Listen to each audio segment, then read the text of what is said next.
नमस्कार मंडळी. आज मी ज्ञानेश्वरी या पवित्र ग्रंथामधील अध्याय 8 ओवी क्रमांक 151 ते 180 यांचे पठण करणार आहे. ओवी क्रमांक 151.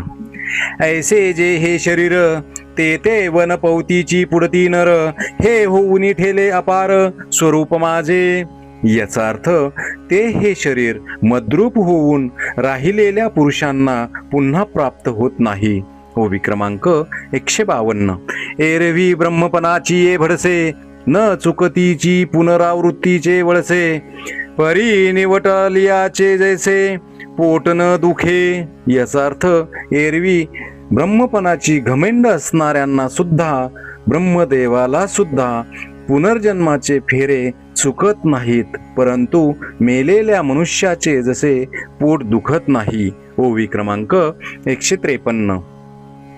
ना तरीचे इलियानंतरे, न बुडीजे स्वप्नीचे नि महापुरे, तेवी माते पावले ते संसारे लिंपतीची ना. याचा अर्थ किंवा जागृत झाल्यावर जसे स्वप्नातल्या महापुरात कोणी बुडत नाही, त्याप्रमाणे जे माझ्या प्रत पावले ते संसाराने लिप्त होत नाहीत. ओवी क्रमांक 154. एरवी जगताकाराचे सिरे, जे चिरस्थायी यांचे धुरे, ब्रह्मभुवनगाचवरे लोकाचळाचे. याचा अर्थ एरवी 14 भुवनांचे जे शिखर, जे सप्त चिरंजीवांमध्ये अग्रभागी असणारे व त्रैलोक्य रूप पर्वतांचे शिर, जे ब्रह्मभुवन. ओवी क्रमांक 155. जे गावींचा पहारू दिवोवरी, एका अमरेंद्राचे आयुष्य न धरी, विळोणी पाती उठी एकसरी 14 जणांची. याचा अर्थ ज्या ब्रह्मलोकाच्या एक प्रहर दिवसापर्यंत एका इंद्राचे आयुष्य टिकत नाही व एका दिवसात एकदम 14 इंद्रांचा निकाल लागतो. ओवी क्रमांक 156. जै चौकडिया सहस्र जाये, तै ठाये ठाऊ विळूची होये, आणि तैसेची सहस्रवर्ये पाहे रात्री जेथ. याचा अर्थ 4 युगे सहस्र वेळा जातील तेव्हा ब्रह्मदेवाचा खरोखर पुरा एक दिवस होतो, आणि तशीच 1000 चौकड्यांची जेथे रात्र आहे. ओवी क्रमांक 157. एवढे अहोरात्र जेथीचे, तेने न लोटिती जे भाग्याचे, देखती ते स्वर्गीचे चिरंजीव. याचा अर्थ एवढा दिवस व रात्र जेथे आहे तेथे जे भाग्यवान पुरुष आहेत ते मरत नाहीत व त्या दिवस रात्री पाहतात ते स्वर्ग लोकाचे चिरंजीव होत. ओवी क्रमांक 158. एरा सुरगणांची नवाई, विशेष सांगावी येथ काही, मुद्दल इंद्राची जी दशा पाही, जे दिहांचे 14. याचा अर्थ एरवी जेथे मूळ इंद्राचीच दशा अशी आहे की एका दिवसात 14 इंद्र होतात, तेथे देवगणांची काय प्रतिष्ठा वर्णन करावी. ओवी क्रमांक 159. तरी ब्रह्मयाचिया ही 8 पहारते, आपुलिया डोळा देखते, ते आहाती गातया ते अहोरात्रविद म्हणिपे. याचा अर्थ परंतु ब्रह्मदेवाच्याही 8 प्रहराला जे आपल्या डोळ्यांनी पाहतात त्यांना म्हणजे ब्रह्मदेवाचे दिवस व रात्र जाणणारे असे म्हणतात. ओवी क्रमांक 160. तये ब्रह्मभुवनी दिवसे पाहे, ते वेळी गणना केही न समाये, ऐसे अव्यक्ताचे होय व्यक्त विश्व. याचा अर्थ ज्या वेळेस त्या ब्रह्मलोकी दिवस उगवतो त्यावेळेस निराकाराचे साकार विश्व अशा रीतीने निर्माण होते की त्यांची मोजदात करवत नाही. ओवी क्रमांक 161. पुढती दिहाची चौपाहारे फिटे, आणि हा आकार समुद्र आटे, पाठी तैसाची मग पहाटे भरो लागे. याचा अर्थ पुढे त्या दिवसाचे 4 प्रहर संपल्यावर हे विश्व नाहीसे होते आणि पुन्हा पहाट झाली म्हणजे पहिल्याप्रमाणे भरू लागते. ओवी क्रमांक 162. शारदीयेची प्रवेशी अभ्रे जिरती आकाशी मग ग्रीष्मांती जैशी निगती पुढती. याचा अर्थ शरत्कालाच्या आरंभी अभ्रे आकाशात नाहीतशी होतात आणि तीच ग्रीष्म ऋतूचे अखेरी पुन्हा उत्पन्न होतात. ओवी क्रमांक 163. तैशी ब्रह्मदिनाची ये आदी हे भूतसृष्टीची मादी मिळे जव सहस्रावधी निमित्त पुरे. याचा अर्थ त्याचप्रमाणे ब्रह्मदेवाच्या दिवसाचे आरंभी ह्या भूतसृष्टीचा समुदाय एकत्र होतो व तो 4 युगे 1000 वेळ जात तोपर्यंत असतो. ओवी क्रमांक 164. पाठी रात्रींचा अवसरू होये आणि विश्व अव्यक्ती लया जाये तोही युग सहस्र मोटका पाहे आणि तैसेची रचे. याचा अर्थ मागाहून ब्रह्मदेवाचे रात्रीचा समय आला असता हे विश्व निराकारात लय पावते तेही पूर्वोक्त काल गेल्यावर उदयकाली पूर्ववत होते.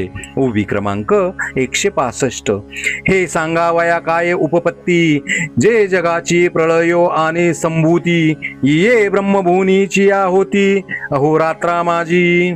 याचा अर्थ अशा रीतीने विश्वाची रचना होते हे सांगण्याचा कोणता उद्देश म्हणशील तर या ब्रह्मदेवाच्या दिवसात आणि रात्रीत जगाची उत्पत्ती आणि लय होतो. ओवी क्रमांक 166. कैसे थोरी वेचे मान पाहे पा जो सृष्टी बीजाचा साठोपा परी पुनरावृत्तीची मापा सी गजाहाला. याचा अर्थ त्याच्या थोरपणाची योग्यता कशी आहे म्हणून पाहू गेले तर तो ब्रह्मदेव सृष्टीच्या बीजाचे भांडार आहे पण तोही जन्म मरणाच्या मापाचा कळस झाला आहे. ओवी क्रमांक 167. एरवी त्रैलोक्य हे धनुर्धरा तिये गावीचा गा पसारा तो हा दिनोदयी एकसरा मांडतू असे. याचा अर्थ हे धनुर्धरा एरवी ही त्रैलोक्य सृष्टी सत्य लोकचा पसारा असून ब्रह्मदेवाचा दिवस उगवल्याबरोबर हा एक सारखा मांडला जातो. ओवी क्रमांक 168. पाठी रात्रीचा समोपावे आणि अपैसाची साठवे म्हणिये जेथीचे तेथ स्वभावे साम्यासी ये. याचा अर्थ नंतर रात्रीचा समय झाला असता तो आपोआप अव्यक्तात लय पावतो व हे पंचभूताधिक ब्रह्मदेवाच्या आज्ञेने जेथल्या तेथे सहज लय पावते. ओवी क्रमांक 169. जैसे वृक्षपन बीजाशी आले की मेघ हे गगन जाहले तैसे अनेकत्व जेथ सामावले ते साम्य म्हणिपे. याचा अर्थ ज्याप्रमाणे झाड हे बीज रूपात सामावते आणि मेघ हे आकाशात लीन होतात त्याप्रमाणे ज्या ठिकाणी प्रवृत्तीच्या ठिकाणी पुष्कळ वस्तूंचा समावेश होतो त्याला साम्य असे म्हणतात. ओवी क्रमांक 170. तेथ समविषय मन दिसे काही मनोनी भूते हे भाष्य नाही जेवी दूधची झाली या दही नामरूप जाय. याचा अर्थ त्या साम्यात कमी अधिक काही दिवस नाही म्हणून ते भूत हे नाव पावत नाही. ज्याप्रमाणे दुधाचे दही झाल्यावर त्याचे नाव व रूपही नाहीतशी होतात. ओवी क्रमांक 171. तेवी आकार लोपा सरिसे जगाचे जगपन भ्रंशे परी जेथ जाहले ते जैसे तैसेची असे. याचा अर्थ त्याप्रमाणे आकाराचा नाश झाल्याबरोबर जगाचे जगपन नाहीसे होते परंतु ज्यापासून हे झाले आहे ते तसेच्या तसेच असते. ओवी क्रमांक 172. तै तवा नाव सहज अव्यक्त आणि आकारा वेळी तेची व्यक्त हे एकास्तव एक सूचित एरवी दोन्ही नाही. याचा अर्थ तेव्हाच त्याला अव्यक्त असे म्हणतात आणि साकार होते त्यावेळी त्यालाच व्यक्त म्हणतात. ही एकाला एक दाखविणारी आहेत परंतु पाहू गेले असता दोन्ही नाहीत. ओवी क्रमांक 173. जैसे आटली या रूपे आटले पण ते खोटी म्हणिपे पुढती तो घनाकारू हारपे जे वेळी अलंकार होती.